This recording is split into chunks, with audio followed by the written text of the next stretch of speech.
안녕하십니까 에디우스 사용자 여러분. 에디우스를 사용해서 영상 편집을 하는 영상 편집 프리랜서 꽃감이라고 합니다. 이번 영상에서는 저번 시간에 이어서 메뉴바에 대해서 추가적으로 설명을 드릴 건데요. 저번 시간에는 파일하고 에디트를 알아봤는데 이번에는 세 번째 뷰에 대해서 좀 알아보려고 합니다.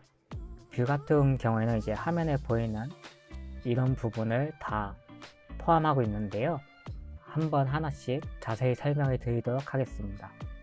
일단 뷰 화면을 보시면 타임라인, 빈, 소스 브라우저엔 체크가 되어 있고 백그라운드 잡에는 체크가 해제되어 있는 걸 보실 수 있는데, 일단 타임라인 체크된 거를 해제해 보면 이렇게 사라지게 됩니다. 그리고 다시 체크를 해서 보이게 해줄게요. 그렇다면 반대로 빈 창을 이제 체크 해제해 주면 이렇게 사라지게 되겠죠. 빈 창 같은 경우에는 단축키 B를 눌러서 이렇게 나타나고 사라지게 할 수 있습니다. 그 다음엔 소스 브라우저인데, 소스 브라우저 같은 경우에는 저는 여기 있습니다. 이렇게 해제하고 나타나게 할 수 있죠. 저 같은 경우는 소스 브라우저랑 빈하고 함께 묶여 있기 때문에 이렇게 빈을 사라지게 하는 단축키 B를 누르면 소스 브라우저도 함께 묶여서 사라지게 됩니다. H를 눌러도 빈 화면과 밑에 보시면 인포메이션 창도 함께 사라지는 걸 보실 수 있는데, 간혹 인포메이션 창을 닫았다, 빈 창을 닫았다, 실수로 닫았거나 아니면 어떻게 해서 닫히는 경우가 있는데, 이럴 경우에는 당황하지 말고 B나 아니면 H를 눌러서 이렇게 나타나게 하시면 되실 것 같습니다. 그 다음은 백그라운드 잡이 체크가 해제되어 있는데, 이걸 체크하게 되면 이렇게 백그라운드 잡이 나오게 되고요. 그 다음으로 보실 거는 팔레트가 되실 것 같은데, 팔레트는 이펙트, 인포메이션, 마커, 잡이 있는데, 저 같은 경우에는 인포메이션만 지금 이쪽에 있고 나머지 3개의 팔레트 같은 경우에는 이렇게 묶여 있죠, 빈 창에. 그렇기 때문에 B를 누르면 함께 사라지고 함께 나타나게 됩니다. 이 화면 구성 같은 경우에는 다르게 이제 표현을 하실 수 있어요. 어떤 사람은 소스 브라우저를 이렇게 꺼내서 여기다 넣을 수도 있고, 그런데 저는 작은 노트북 화면 하나로만 하기 때문에 이렇게 함께 묶어놨고요. 만약에 듀얼 모니터나 이렇게 사용을 하신다, 혹은 이렇게 사용하시는 게 불편하시면 이거를 꺼내와서 다른 데다 넣어 놓으실 수 있습니다. 저는 이게 편하니까 이렇게 둘게요. 그 다음으로 보실 건 비디오 스코프인데, 이 비디오 스코프 같은 경우에는 이제 벡터 스코프, 파형 및 히스토그램을 사용하여 이제 밝기와 색상을 모니터링 해주는 버튼입니다. 이렇게 보시면 현재 창이 4개가 있는데, 첫 번째 창에는 벡터 스코프가 있고, 그리고 두 번째와 네 번째는 이제 웨이브 폼이 있고, 세 번째에는 히스토그램이 있죠. 이것들 창을 각각 이렇게 바꿀 수 있는 선택지가 있고, 창도 2개, 하나 이런 식으로 따로 볼 수가 있어요. 저 같은 경우에는 4개가 편하니까 4개로 해놨는데, 아직 저도 이 기능을 자세히 써보진 못했어요. 그래서 간단하게 이제 기본 개념만 찾아서 저도 익힐 겸, 그리고 에디우스 사용자 여러분들에게 설명을 좀 해드릴 겸 정보를 찾았고요. 보통 제가 볼 때는 벡터 스코프랑 웨이브 폼을 좀 자주 쓰는 것 같던데, 벡터 스코프 같은 경우에는 이제 화면상에 어떤 색이 분포하고 있는가를 색상과 채도로 보여주는 계측기라고 해요. 중심에 강점이 위치하고 있으면 이제 채도가 낮다는 뜻이고, 바깥 원쪽으로 길게 뻗어 있다면 채도가 높다는 뜻이라고 하는데, 강점이 이제 중심에서 벗어나 위치한 경우는 화이트 밸런스가 맞지 않는다는 것을 의미하고, 강점이 바깥 원을 길게 빠져나간 경우는 그 색이 제대로 표현되지 않을 가능성이 높다는 뜻이라고 해요. 이미지를 하나 갖고 와서 이렇게 보는데 대략 이런 식으로 표현이 되고 있죠. 웨이브 폼도 간단하게 설명을 드리면, 색상과 밝기를 보는 계측기로 밝기는 100과 0을 초과하지 않게 조정을 해야 된다고 합니다. 만약에 100을 초과하면 너무 밝게 촬영된 것으로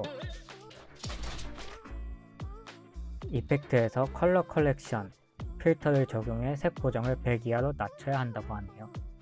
이 기능 같은 경우에는 저는 아직 써본 적이 없어서 만약에 나중에 쓰게 된다고 하면은 어떻게 보고 어떻게 사용해야 되는지 자세히 이제 설명을 해드리도록 하겠습니다.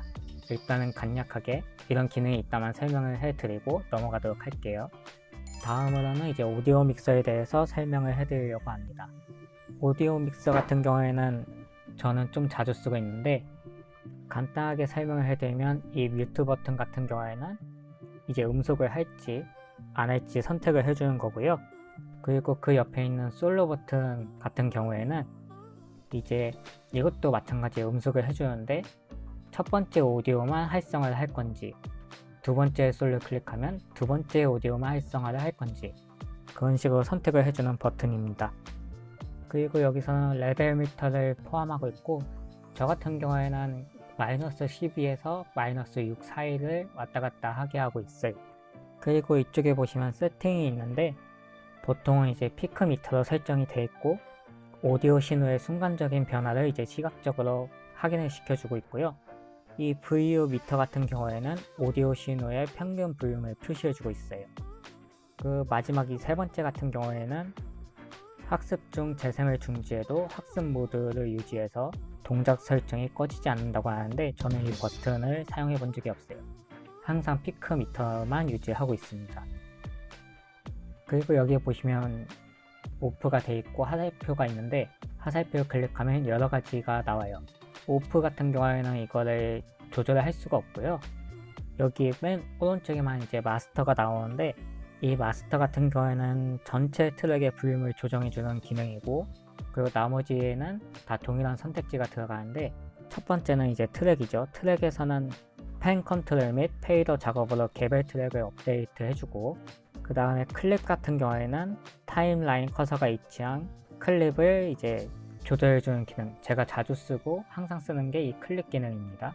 오프는 아까 말했다시피 이 음량 조절을 못하게 잠가주는 기능이고, 그 밑에 버튼 같은 경우에는 페이더가 끌리기 시작하는 시점부터 재생이 끝나는 시점까지 학습을 구현하는 버튼, 그리고 그 밑에 터치는 페이더를 끌기 시작한 위치에서 놓일 때까지 학습을 구현하는 버튼, 그리고 마지막은 전체 재생을 통해 학습을 구현하는 버튼인데, 보통은 오프 아니면 클립을 저는 쓰고 그 외의 버튼은 잘 사용하지 않아요. 아니, 그냥 사용해 본 적이 없어요. 일단 오디오 믹서까지는 이렇게 끝내고, 그 다음에 클로즈 시퀀스가 있는데, 이거는 별로 진짜 필요 없다고 생각을 하니까 넘어가도록 할게요. 그리고 싱글 모드랑 듀얼 모드를 선택할 수가 있는데, 듀얼 모드를 선택하면 이렇게 두 개의 화면이 나와요. 그리고 반대로 싱글 모드는 이렇게 하나의 화면이 나오는데, 이렇게 플레이어, REC 두 개로 선택을 할 수 있고요. 싱글 모드 같은 경우에는 모니터를 하나 사용하는 사람한테 적합하고, 그리고 듀얼 모드 같은 경우에는 이제 모니터를 두 개 이상 사용하시는 분들께 적합해요. 이거는 각자 취향 그리고 상황에 맞춰서 적용을 하시면 되실 것 같습니다. 저는 노트북 하나만 사용하니까 싱글 모드로 현재 사용하고 있습니다. 그 다음으로 이제 인도어 레이아웃을 보실 텐데, 여기에 보시면 노멀은 초기의 기본 설정을 바꿔주는 거고요. 그 다음에 애플릿 레이아웃은 이제 자신이 원하는 위치로 바꾼 레이아웃을 저장한 목록을 보여줍니다. 그리고 세이브 이쪽 버튼은 이제 자신이 원하는 위치로 화면을 바꾸고, 대충 일단 이렇게 바꾸고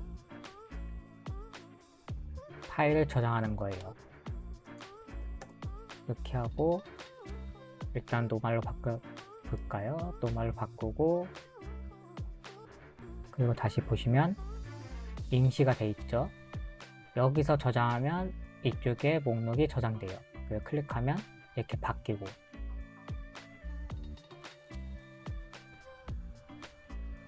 그 다음에 이렇게 이름을 바꿀 수 있고, 그 다음 버튼은 이제 삭제를 하는 거죠. 저는 이걸 사용하지 않으니까 삭제할게요.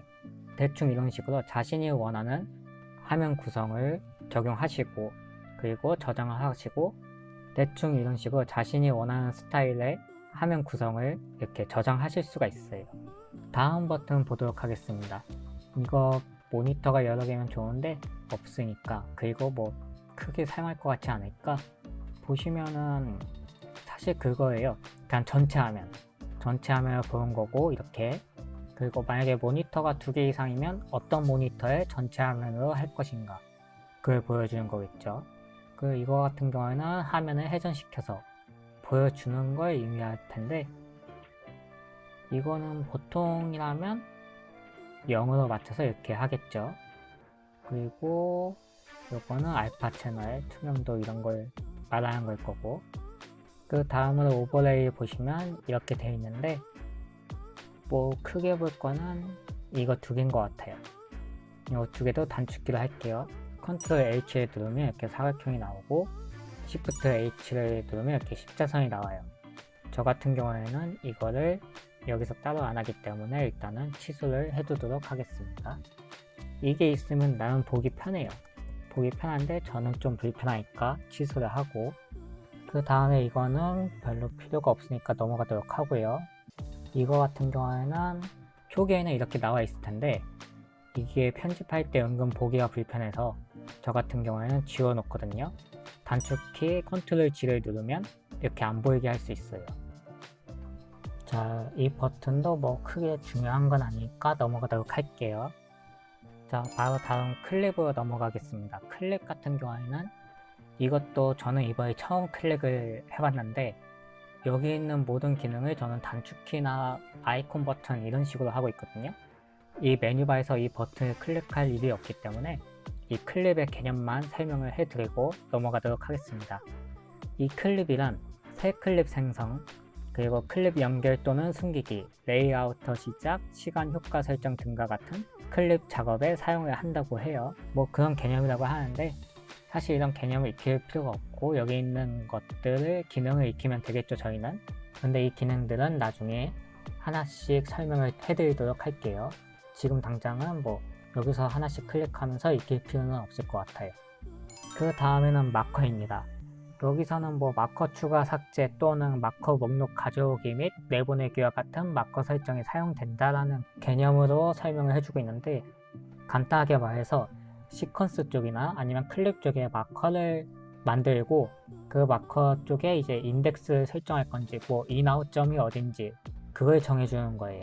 저는 보통 마커를 이 V, 단축키 V를 눌러서 가끔씩 사용하는 경우가 있는데 보시면 이렇게 마커 표시가 나요.